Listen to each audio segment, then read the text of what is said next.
Assalamualaikum warahmatullahi ta'ala wabarakatuh. Halo Sobat Kurma. Nah, kali ini kita sudah diberikan kesempatan kembali di podcast Kurma Pentasrasi 1447 Hijriah. Nah, Sobat Kurma, kali ini kita akan membahas Sang Imam Besar Madinah. Jadi, sosok ini adalah sosok yang tidak pernah mau naik kendaraan di kota Madinah. Kenapa? Karena beliau ini memiliki rasa hormatnya kepada Rasulullah. Siapakah beliau? Nah, beliau ini adalah Imam Malik bin Anas. Nah, untuk membahas Imam Malik bin Anas ini, kita sudah kedatangan narasumber yang hebat. Siapakah beliau? Ini dia Ibu Sofiatun Nisa. Assalamualaikum Ibu Sofi. Ibu Indri. Ya, terima kasih sudah hadir di podcast Kurma kali ini ya. Alhamdulillah, terima kasih Kabarnya? atas undangannya untuk podcast yang sangat insya Allah barokah ini. Alhamdulillah, berarti Kurma tahun depan insya Allah hadir lagi ya Ibu. Insya Allah jika ada kesempatan. Alhamdulillah, semoga kita sehat di tahun ini dan juga kita sehat di tahun depan dan tahun-tahun nantinya. Nah, kita kan kali ini akan membahas Imam Malik bin Anas ya Ibu ya. Menurut Ibu itu Imam Malik bin Anas ini sosok yang seperti apa? Ya, Imam Malik bin Anas ini adalah sosok yang sangat istimewa bagi saya. Karena apa? Karena beliau adalah sosok yang teguh, yang berwibawa dan sangat menjunjung tinggi adab ataupun akhlak, di mana zaman sekarang kita ketahui bersama adab dan akhlak ini kurang dijunjung tinggi oleh anak-anak kita. Oh gitu ya Bu. Jadi sebenarnya ya Bu, saya pengen tahu deh. Ini Imam Malik ini asli orang Madinah atau mungkin pendatang atau mungkin apakah dari Indonesia gitu ya? Ya, jadi begini Bu Indri, sebagaimana yang kita ketahui bersama, Imam Malik ini adalah penduduk asli kota Madinah. Nama lengkap beliau adalah Malik bin Anas bin Malik bin Abi Amir al-Ashabi. Beliau itu lahir pada tahun 93 Hijriah. Beliau memiliki ayah dan kakek yang menjadi ulama besar di kota tersebut, yaitu di kota Madinah. Nah, jadi beliau ini tumbuh di pusat ilmu Islam, di mana jejak Rasulullah dan para sahabatnya masih sangat kental. Wah, jadi beliau ini sebagai saksi hidup ya, bagaimana tradisi masyarakat di Madinah saat itu ya Ibu ya? Betul sekali Bu Indri. Itulah kenapa di dalam madhab beliau hukumnya itu diambil dari amalan-amalan penduduk kota Madinah. Karena apa? Karena beliau itu melihat langsung bagaimana anak cucu Nabi dan sahabat beliau itu beribadah, melaksanakan syariat Islam. Terus saya ini Bu, pernah dengar ya, katanya Imam Malik itu adalah sosok yang seorang yang sangat perfeksionis soal penampilan, dan katanya itu saat mengajar. Jadi adabnya itu saat mengajar gimana ya? Pokoknya perfeksionis gitu katanya ya. Nih, betul Bu Indri. Jadi ini teladan bagi kita semua. Imam Malik mengajarkan kepada kita, beliau itu kalau ada seseorang yang datang ke beliau untuk bertanya masalah urusan dunia, untuk kepentingan dunia, beliau akan segera keluar menemui tamu tersebut. Tetapi jika ada tamu seseorang yang datang kepada beliau untuk bertanya tentang hadis Nabi Muhammad SAW, maka beliau itu akan mandi dulu, memakai pakaian terbaik beliau, memakai parfum, memakai imamah atau sorban beliau, lalu kemudian baru beliau keluar menemui tamu tersebut dengan penuh wibawa. Saat ini sampai segitunya ya Ibu ya. Mungkin itu karena apa gitu Bu mungkin? Menurut beliau ini, beliau ingin mengagungkan atau menghormati Nabi Muhammad SAW. Beliau tidak mau membicarakan, menyampaikan hadis Nabi dalam keadaan yang berantakan, tidak rapi, apalagi dalam keadaan berdiri. Itu adalah prinsip beliau. Dan ada sebuah kisah yang sangat legendaris, ini kisah nyata, dan ada dalam beberapa riwayat tentang kejadian beliau disengat kalajengking saat menyampaikan hadis Nabi di depan para muridnya pada waktu itu. Tapi apa yang terjadi? Beliau tidak bergeser sekalipun dari tempat duduknya ketika menyampaikan hadis tersebut.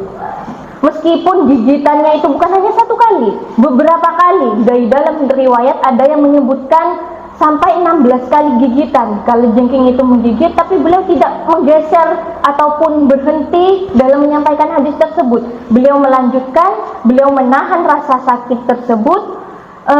Demi apa? Demi menghormati, demi menjunjung tinggi hadis Nabi. Beliau tidak mau menyampaikan hadis Nabi itu terputus karena urusan pribadi beliau. Urusan pribadi yang seperti apa? Seperti rasa sakit itu. Beliau tidak mau rasa sakit itu mengganggu beliau dalam menyampaikan hadis Nabi tersebut. Segitunya ya Bu. Padahal kita aja ya kalau misalkan duduk terus pakai kursi kayak gini ya, terus digigit kalajengking misalnya satu kali aja pasti udah langsung berdiri langsung ya. Hebat sekali beliaunya. Masya Allah. Jadi fokusnya itu benar-benar fokus gitu ya. Mungkin kira-kira nih, pasti Sobat Kurma ini pengen tahu nih, kira-kira nilai apa gitu ya yang bisa diambil dari kisah tadi ini. Betul. Jadi poinnya itu bukan tentang menahan rasa sakit, tapi poinnya itu tentang penghormatan, Bu. Imam Malik mengajarkan bahwa ilmu, apalagi hadis Nabi ini adalah sesuatu yang agung. Beliau nggak mau mencampur adukan rasa sakit itu dengan tugas mulianya, yaitu menyampaikan hadis Nabi Muhammad SAW.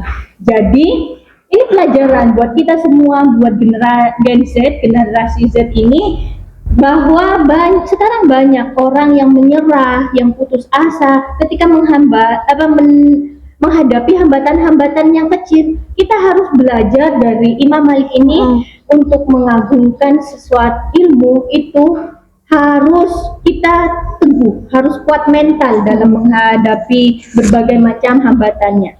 Bukan cuma kalajengking sih ya Bu, karena kan kita ini sudah masuk di zaman digital gitu.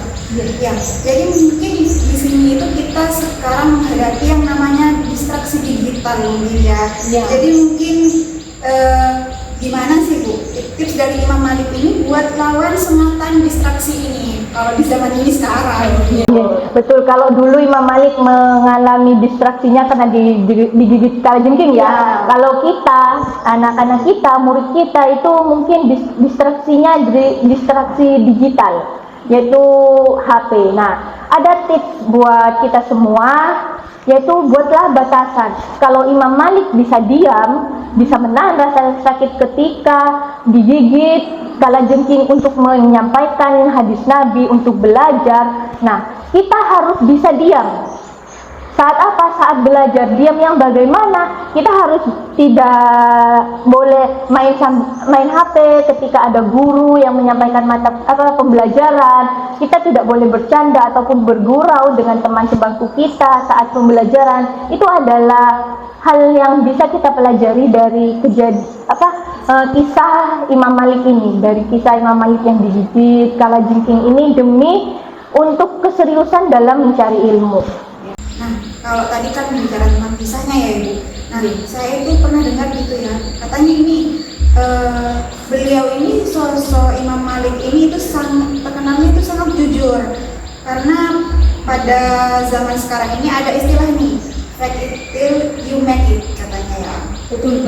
Nah, Imam Malik ini justru terkenal dengan kata saya nggak tahu gitu. Nah, bagaimana nih Ibu melihat istilah itu?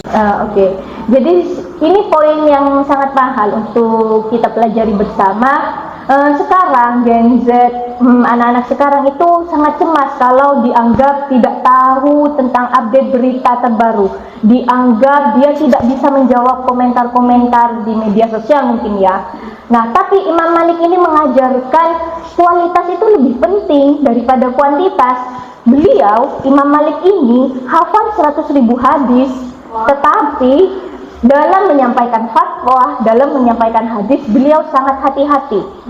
Ini menjadi pelajaran bagi kita apa? Yaitu dalam menyampaikan berita misalkan atau hal-hal yang masih tidak jelas kebenarannya, kita harus berhati-hati. Tidak boleh kita menyampaikan hoax-hoax yang kita tidak tahu kebenaran tentang berita tersebut. Jadi kualitas akan suatu hal itu sangat penting dibanding kuantitasnya. Biasa sekali ya. Jadi Sobat Kurma, kita itu bisa mengambil banyak pelajaran dari kisah Imam Malik bin Anas ini. Kita belajar tentang totalitas dalam menghormati ilmu. Terus kita juga belajar tentang keberanian untuk mengakui ketidaktahuan. Dan kita juga belajar tentang integritas di hadapan kekuasaan. Terima kasih banyak ya Ibu Sofi atas sharing ilmunya.